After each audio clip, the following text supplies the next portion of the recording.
नमस्कार दोस्तों। आज मैं आपको सुनाऊंगा बेकार बहू और अच्छी माँ, एक बहुत ही सुंदर कहानी। एक गांव में रवि नाम का लड़का अपनी माँ के साथ बहुत खुश रहता था। रवि के पिताजी की अभी कुछ ही महीनों पहले एक बड़ी बीमारी की वजह से उनकी मृत्यु हो गई थी और अब घर के सभी खर्चों के लिए रवि को ही कमाना पड़ता था। लेकिन रवि की कमाई में जितने पैसे मिलते थे वो तो घर चलाने में ही खर्च हो जाते थे। अब रवि हर समय ये सोचता रहता था कि क्यों मैं कभी भी अपने कमाए हुए पैसों में से अपनी माँ के लिए आज तक एक साड़ी भी नहीं ला पाया। तभी एक दिन रवि के एक दोस्त ने रवि से ये कहा कि रवि, क्यों तू यहाँ थोड़े से पैसों में अपनी कमर तोड़ता है? तू एक बार मेरे साथ अहमदाबाद चल, वहाँ तुझे खूब पैसे मिलेंगे। ये बात सुनकर रवि ने अपने दोस्त के साथ अहमदाबाद जाने के लिए हाँ कह दिया। अब रवि की खुशी का ठिकाना नहीं था। तभी उसने घर जाकर अपनी माँ को अहमदाबाद जाने की सारी बात बता दी और उसने अपनी माँ से ये भी कहा कि माँ, अब मैं आपके लिए अहमदाबाद से अच्छी अच्छी साड़ियाँ भी ला सकूंगा। यहाँ कमाकर मैं तुम्हारे लिए आज तक एक भी साड़ी नहीं ला पाया।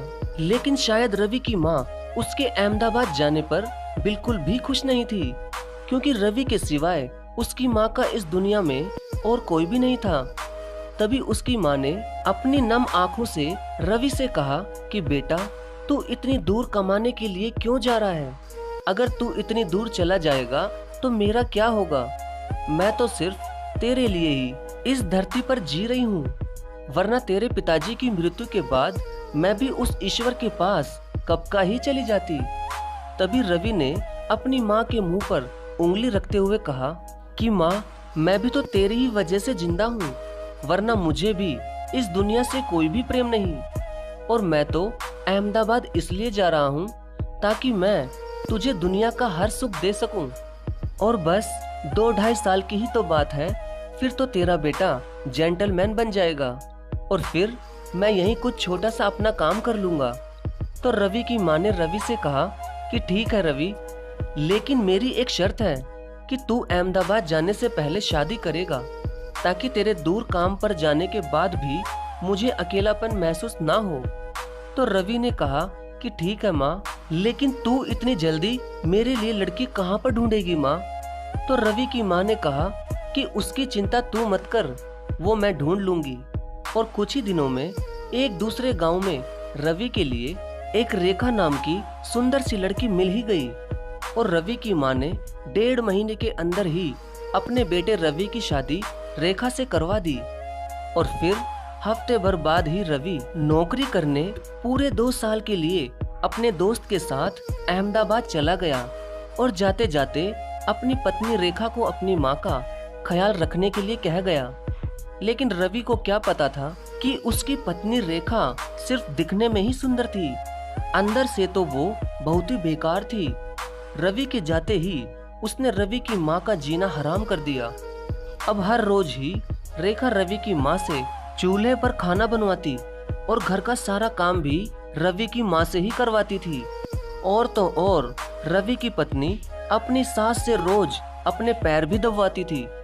लेकिन इसके बारे में रवि की माँ किसी से भी कुछ भी ना कहती थी। बस वो तो बेचारी चुपचाप ही घर का सारा काम खुद कर लेती थी।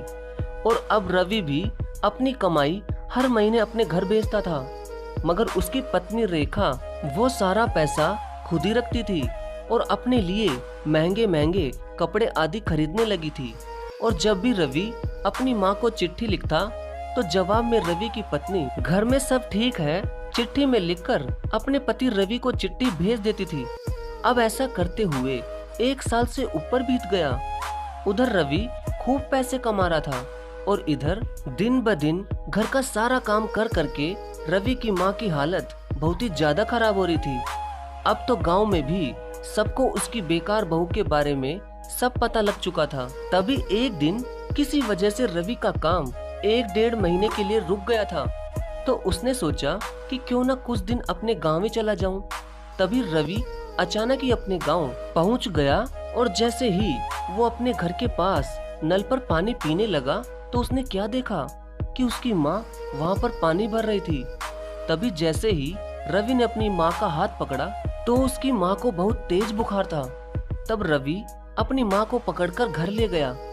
तभी जैसे ही रवि और उसकी माँ घर के दरवाजे पर पहुंचे तो अंदर से रवि की पत्नी की बड़ी जोर से आवाज आती है। वो कहती है कि आ गई बुढ़िया, कहाँ मर गई थी इतनी देर से, अभी तक पानी भी नहीं भरा और अभी तो तुझे कपड़े भी धोने हैं। इतना सुनते ही रवि की आंखों में आंसू निकलने लगे। तभी रवि की पत्नी को बाहर से अपनी सास की आवाज नहीं आई तो वो बाहर की तरफ आई। तभी बाहर आते ही रेखा की आंखें फटी की फटी ही रह गई। उसने देखा कि उसका पति रवि और उसकी सास दोनों एक साथ ही घर के दरवाजे पर खड़े हुए थे। तो जैसे ही वो अपने पति रवि के पास बाहर आई, वैसे ही रवि ने अपनी पत्नी रेखा के बड़ी ही जोर से थप्पड़ मार दिया और बिना कुछ सुने ही उसने उसे ये कहकर अपने घर से निकाल दिया कि रेखा, तुमने एक माँ का दिल दुखाया है और जीवन में तुम कभी भी सुखी नहीं रहोगी।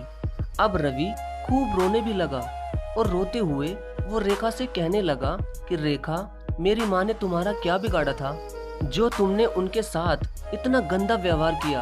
अगर मेरी माँ की जगह तुम्हारी माँ होती तो क्या तब भी तुम ऐसा ही करती। और रेखा, अब मैं तुम्हें इस घर में नहीं रख सकता, चली जाओ मेरे घर से। तभी रवि ने अपनी पत्नी रेखा को धक्के मारकर अपने घर से निकाल दिया, लेकिन रेखा वहां से नहीं गई। वो वहीं घर के आंगन के पास ही बैठ गई। लेकिन रवि ने घर का दरवाजा बंद कर दिया, मगर फिर भी रेखा नहीं गई थी। शायद अब उसे सब समझ आ गया था। तो जैसे ही रवि अपनी माँ के लिए दवाई लेने गया, वैसे ही रेखा घर के अंदर चली गई और अपनी सास के पैरों में गिर गई और उनसे खूब रोते हुए माफी मांगने लगी। और रवि की माँ ने भी उसे जल्दी ही माफ भी कर दिया, क्योंकि आखिर माँ तो माँ ही होती है ना। अब रवि दवाई लेकर घर में घुसा तो उसने देखा कि उसकी पत्नी रेखा उसकी माँ के पैर दबा रही है। अब रवि को सब समझ आ गया था, तो उसने अपनी पत्नी रेखा से कहा कि देख लिया रेखा, तुम्हारी कितनी बड़ी गलती होने के बावजूद भी तुम्हें मेरी माँ ने कितनी आसानी से माफ कर दिया, और ऐसी देवी के साथ तुम इतना बुरा व्यवहार कर रही थी। तो रवि की माँ ने कहा कि कोई बात नहीं बेटा, जो मेरे नसीब में लिखा था वो हो गया, अब जाने भी दे। बहू को अपने आप पर अब बहुत ज्यादा पछतावा हो रहा है और उसने अपनी गलती भी मान ली, और अब तू भी मान जा। इतने में ही रेखा भी अपने पति के आगे हाथ जोड़कर माफी मांगने लगी और कहने लगी कि मुझे माफ कर दो रवि, मैंने तुम्हारी माँ का बहुत अपमान किया। आज के बाद मैं ऐसा कभी भी नहीं करूँगी और तुम्हारी माँ को अपनी ही माँ की तरह समझूंगी। तब रवि ने भी उसके अंदर बहुत पछतावा देखकर उसे माफ भी कर दिया और फिर वो सभी खुशी खुशी रहने लगे। तो दोस्तों, माँ तो आखिर माँ ही होती है और वो हमें बड़ी ही जल्दी माफ भी कर देती है, लेकिन हमें भी तो एक माँ की सेवा पूरी तरह करनी चाहिए, नहीं कि रेखा की तरह उनका अपमान करना चाहिए। धन्यवाद।